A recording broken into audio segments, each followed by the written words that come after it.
Buat yang belum punya ayang, jangan muram, jangan bersedih. Karena mungkin video kali ini bisa kalian jadikan pertimbangan.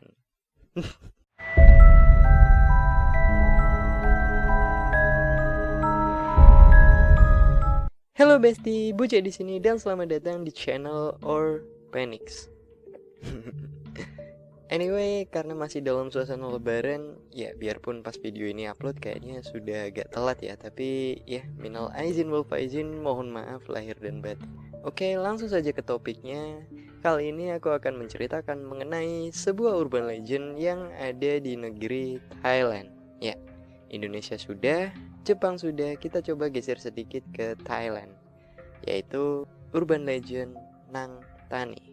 Menurut cerita rakyat di Thailand, Nang Tani ini merupakan sosok hantu perempuan yang menghuni pohon pisang. Yap, seperti yang kita tahu, bahkan di Indonesia sendiri, pohon pisang juga sering dikait-kaitkan dengan hal-hal mistis. Karena konon katanya, pohon pisang ini merupakan sebuah portal yang menghubungkan antara alam gaib, dan alam manusia. Kurang lebih seperti itu. Mungkin ada yang lebih tahu? Coba komen di bawah. Balik lagi ke Nang Tani. Jadi, menurut legendanya, Nang Tani ini dulunya merupakan seorang perempuan muda dan cantik. Namun, karena ia mendapatkan karma buruk semasa hidupnya, ia pun akhirnya dikutuk sehingga roh atau arwahnya harus terjebak di pohon pisang selama-lamanya untuk menebus dosa-dosa atau karma buruk semasa hidupnya. Nah, arwah dari si wanita inilah yang pada akhirnya dikenal oleh masyarakat Thailand sebagai sosok hantu Nang Tani. Penampakan dari Nang Tani ini disebut-sebut merupakan sosok perempuan, ya karena based on arwah perempuan ya. Tapi Thailand. Ya, jadi sosoknya tuh seorang perempuan berambut lurus panjang dan mengenakan pakaian khas tradisional Thailand berwarna hijau. Dan kemunculannya sendiri katanya ia akan muncul pada saat bulan purnama. Dan pertanda kemunculannya seringkali ditandai dengan aroma pisang yang sangat-sangat segar. Sosok Nang Tani dikatakan sering menggoda pria muda untuk diajak berhubungan seks. Wow. Jadi nih, kalau si Nang Tani ini tertarik dengan seorang pria muda, maka Nang Tani ini akan menggoda pria tersebut untuk diajak berhubungan lah, ya Ewita gitu, Ewita. Jadi karakter urban legend yang satu ini itu lebih ke flirting ya daripada meneror. Namun di sisi lain, Nang Tani ini sangat tidak suka dengan pria yang sering mempermainkan atau menyakiti wanita. Wow, feminis. Nah, dari urban legend yang satu ini ada beberapa hal yang menurutku pribadi sangat menarik. Salah satunya adalah katanya Nang Tani ini bisa dijadikan sebagai pasangan atau ayang. Nah, ini nih yang ditunggu-tunggu oleh cowok-cowok yang masih solo player kayaknya. Jadi waktu aku research mengenai urban legend yang satu ini, aku nemu artikel yang menjelaskan mengenai cara untuk menjadikan Nang Tani ini sebagai pasangan. Akan tetapi yang namanya berhubungan dengan hal-hal gaib seperti ini pastinya akan ada resiko yang harus ditanggung oleh si orang yang melakukan lah ya. Akan tetapi gini, taruhlah ada seorang pria, sebut saja siapa ya, Georgie ya, kita sebut saja Georgie. Intinya si Georgie ini mungkin sering patah hati atau sering dikhianati gitu kan, nggak tahu juga ya, pengalaman pribadi tapi nggak. Georgie. Nah, si Georgie ini akhirnya memutuskan untuk menjadikan si Nang Tani sebagai pasangan gitu. Jadi ingin mencoba sensasi baru, gimana rasanya menjalin hubungan romance antar dimensi. Jadi genrenya romance supranatural horror gitu. Gaib. Nah, sebelum mulai cara-caranya, terlebih dahulu si Georgie harus bisa sepakat dengan beberapa poin, yaitu dedikasi, komitmen, dan kejujuran.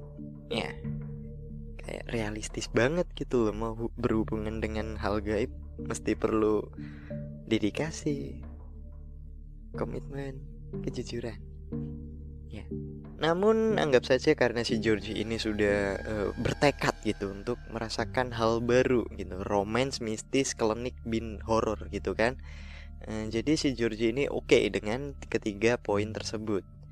Maka pertama-tama si Georgie harus mencari pohon pisang yang jantungnya masih menggantung gitu. Intinya pohon pisang yang masih ada jantungnya lah gitu ya. Dan setelah ketemu pohon pisang yang pas nih menurut Georgie, maka si Georgie harus kembali ke pohon pisang tersebut dengan membawa baju bagus serta perhiasan. Lalu si Georgie harus menggantungkan kedua benda tersebut mengelilingi jantung pisang yang tadi. Hal ini dimaksudkan untuk memberi tanda gitu. Ya, siapa tahu kan nanti ada orang yang berkeinginan sama dengan si Georgie, ya biar nggak salah sepik aja gitu. Jadi memberi tanda bahwa ini nih pohon pisang yang Georgie incer gitulah. Salah sepik gimana sih? Tak lupa juga si Georgie harus mengukir jantung pisang tadi menyerupai seorang perempuan gitu, tanpa merusak jantung pisangnya. Jika sudah, maka selanjutnya si Georgie harus rutin datang setiap malam dengan menyiapkan kalimat-kalimat rayuan yang the best lah. Hal ini dimaksudkan agar hatinya Namtani ini luluh dan mau menerima lope-nya Mas Georgie gitu loh. Jadi bebas mau merayu pakai kalimat-kalimat seperti apa ya, mau kalimat-kalimat yang romance puitis senja-senja abis gitu nggak masalah, yang penting jangan merayu pakai pattern bapak kamu ya, takutnya ya tim kan gak ada yang tahu ya, nanti kan tersinggung, susah nanti. Oke lanjut.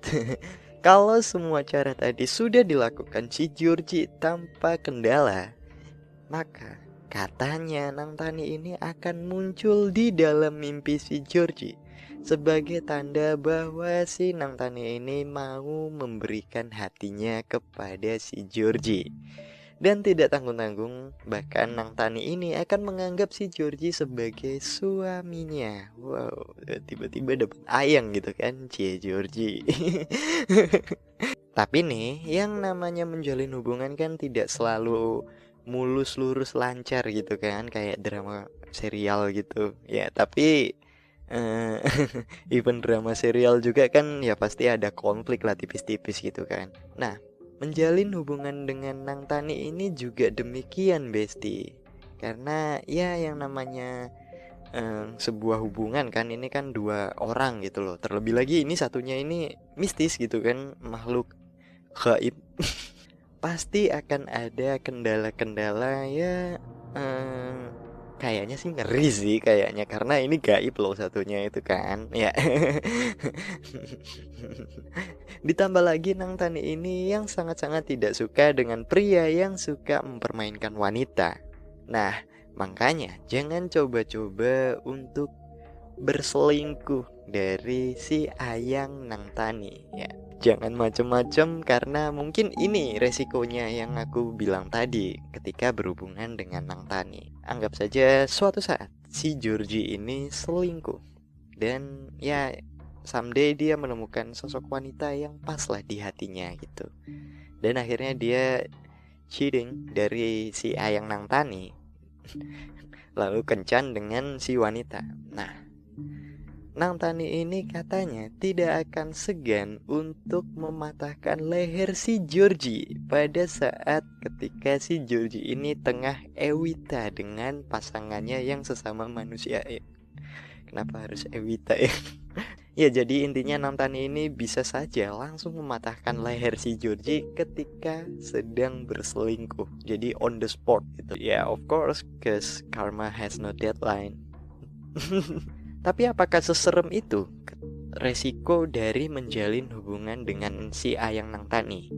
Yap, tapi jangan salah, karena Namtani ini sebenarnya bisa berkompromi atau ya bisa memaklumi lah bahwa pasangannya ini, si Babang Georgie ini merupakan seorang manusia. Ya karena seorang manusia, someday dia pasti akan berhubungan juga dengan wanita yang notabene sesama manusia juga. Namtani ini bisa mengerti akan hal tersebut. Namun, ya ada namun gitu kan. Dengan catatan bahwa si Georgie ini harus tetap menjadikan Nantani ini sebagai yang nomor satu lah. Jadi intinya ya sebagai ratunya lah, prioritas gitu. Dengan demikian, Nantani ini tidak akan mempermasalahkan jika si Georgie juga menjalin hubungan dengan wanita yang sesama manusia. Cukup pengertian sebagai seorang hantu gitu ya. Tapi Besti, menjalin hubungan dengan Ayang Nantani ini ternyata tidak bisa bertahan lama. Karena usut punya usut, semakin lama Nantani ini berhubungan dengan manusia, maka Nantani ini semakin melemah dan perlahan-lahan mulai kehabisan energi kehidupannya. Yang pada akhirnya hal ini mengakibatkan Ayang Nantani ini bisa saja menghilang, gone, die gitu. Ya, jadi jika hal ini terjadi, maka hubungan percintaan romansi Georgie dengan Ayang Nantani sudah berakhir, kandas. Nah, itu tadi gambaran singkat mengenai cara dan juga bagaimana ketika menjalin hubungan dengan Nantani. Nah, ada juga hal lain yang menurutku pribadi menarik dari urban legend yang satu ini, yaitu katanya Nantani ini juga disebut sebagai sosok hantu yang suka bersedekah gitu. Wow, baik banget kayaknya. Jadi ada cerita yang mengatakan kalau sosok Nantani ini sering muncul untuk memberi makan kepada biksu-biksu yang sedang dalam perjalanan. Wow, ya secara biksu kan pemuka agama gitu kan. Ya gila, baik banget gitu loh maksudnya. Gimana? Udah menggoda, terus pengertian, terus suka sedekah. Idaman gak? Mungkin ada dari kalian yang mau. Nah, usut punya usut, karena adanya cerita mengenai sosok Nantani ini, masyarakat Thailand cenderung tidak menanam atau membiarkan pohon pisang ini tumbuh di sekitar pemukiman warga. Ya, jadi mereka lebih cenderung menanam atau membiarkan pohon pisang itu tumbuh di lahan-lahan kosong yang agak jauh dari pemukiman warga. Ya, jadi begitulah ulasan singkat mengenai sosok Nantani. Ya, gimana? Kalian minat untuk menjadikan Nantani sebagai Ayang? Oke, tidak usah lama-lama, kita akhiri saja karena saya sudah capek. Klik like-nya kalau kalian suka video kali ini, dan juga komen di bawah kalau kalian ada request mau cerita mengenai apa. Share juga ke teman-teman kalian kalau misal menurut kalian nih mereka harus ikutan nimbrung di channel ini. Of course, jangan lupa juga klik subscribe-nya dong. Dan juga loncengnya juga dong, diklik dong, biar kalian dapat notifikasi kalau channel ini tiba-tiba upload. Karena sudah mulai jarang, saya mulai malas. Ya, semoga kalian enjoy dengan video kali ini. Thank you for watching and see you next time. Dah. Ya, menebus dosa tapi hasrat tetap lanjut ya, even udah die gitu.